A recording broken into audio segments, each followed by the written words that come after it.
Hi guys, this is GSNO.com and I'm here with the unboxing of the OnePlus Nord CE2 5G in a special box for the press.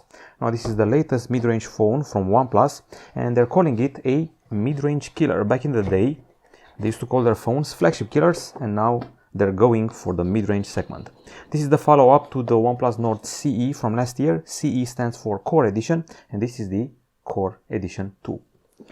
It's a Nord device, meaning it's part of the mid-range series, and in this press box we have these two cases, one in black and one in something like cyan or very light blue. You can probably also purchase this separately, bumper case standalone black and bumper case blue vacation, that's the name, and it's actually pretty similar to the blue color of the phone which we have here. Okay, so we're done with the big box, let's focus on the smaller box. This is it. That's how you're going to probably get the device, and let's check it out. So OnePlus has already unveiled its flagship so far, OnePlus 10 Pro, but it hasn't reached Europe just yet. We're still waiting for it. And there are rumors about an Ultra, which would be special for OnePlus, its very first Ultra model. People are still wondering how the fusion with Oppo is going, but let's go further from that and check out the device. Now, reading its spec list and seeing its design, I feel it could be a rebranded Oppo Reno 7 with a downgrade for the selfie camera. Now you can see here that we have a glossy backside which catches the light in a pretty fancy manner, and we have a sort of like glass on glass approach, even though it's actually plastic. So this one is a plastic body with glass at the front and a plastic protection applied from the factory. It's quite a light phone and quite easy to handle with a single hand. I've already set it up, so let's go back to the box. Now here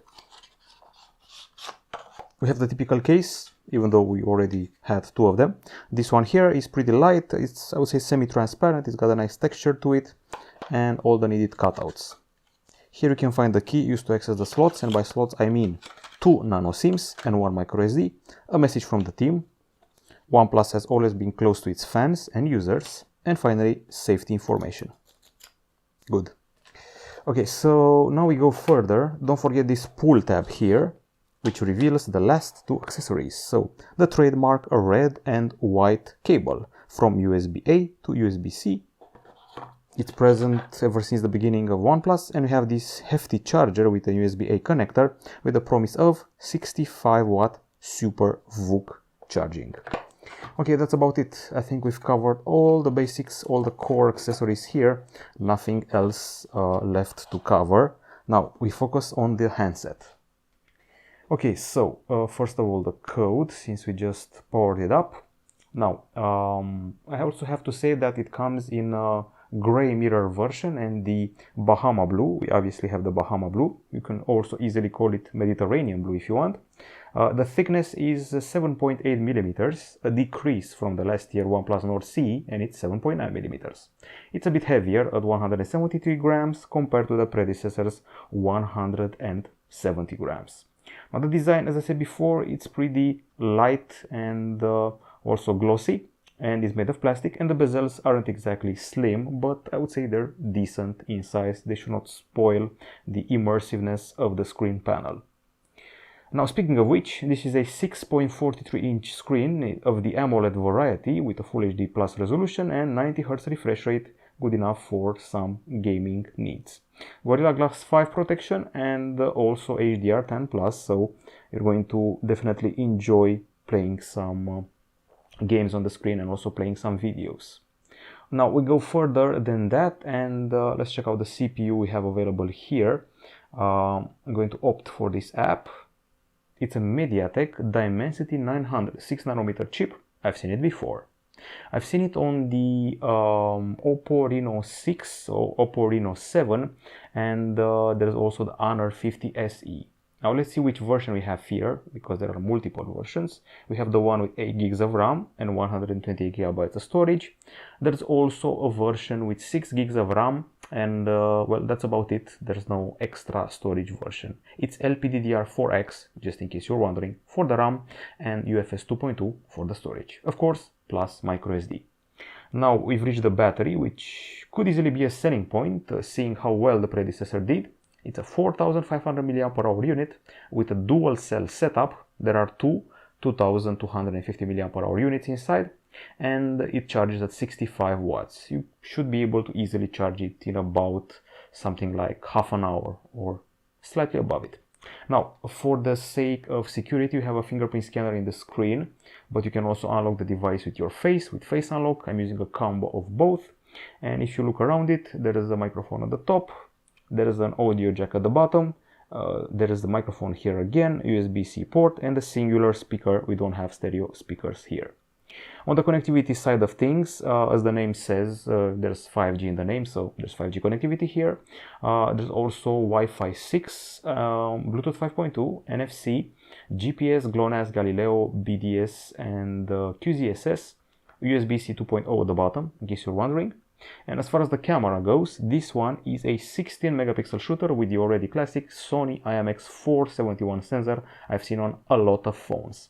From what I remember, it was also on the OnePlus 9 series and also on a bunch of Realme phones, so there's that. That's the front camera with 1 micron pixels and electronic image stabilization in a punch hole at the top side. Going to the back, we find this good looking module. Once again, it feels like glass on glass.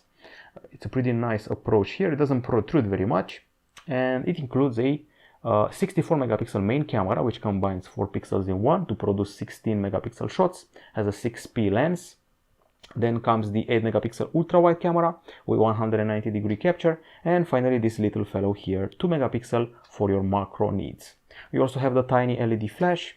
You can take up to 20x zoom, which is actually not bad, and there is a combo of phase detection autofocus and continuous autofocus for omnidirectional focus. You can shoot 4K video at 30 frames per second. That's what the main camera offers you. You also have an AI mode, AI scene enhancement. And one of the most important things here is the fact that you have Bokeh Flair portrait, something which was inaugurated last year by the Oppo Reno series, and it was transplanted to the Realme phones and now the OnePlus phones. It's basically a way of creating those tiny, pleasant lights behind you when the background is blurred, usually useful more during the night than during the day. It applies to both photo and video. In the more section, we have panorama, time-lapse, extra HD, slow-mo, text scanner, export, macro, and dual view video. Now this is pretty much it here, and you can confirm the switch to 4K resolution. We also have a night mode, and there's that. Software wise, it runs on let's see here, Android 11 with Oxygen OS 11.3 on top of it. OnePlus also promises 2 years of updates, so you should get Android 12 and 13 here without any problem. To me, it feels like a pretty easy to handle phone, which should combine some decent gaming with a solid set of photos, and I would also say the battery life is expected to be superb, judging by the predecessor and by the fact that, spoiler alert, I already tested the battery, and indeed, it's great. Now, this color is going to be loved by people, however, it can be camouflaged by cases. However, we also have a case which looks just like that, color-wise. So, if you wanted the Oppo Reno 7, they have similar specs, but that one has a 32 megapixel camera. Otherwise, they should be pretty much the same device with a change or two in the software. That's it from us. Don't forget the price tag, should be around $400 for the phone. There may be some bundles and special offers when it debuts. Bye bye.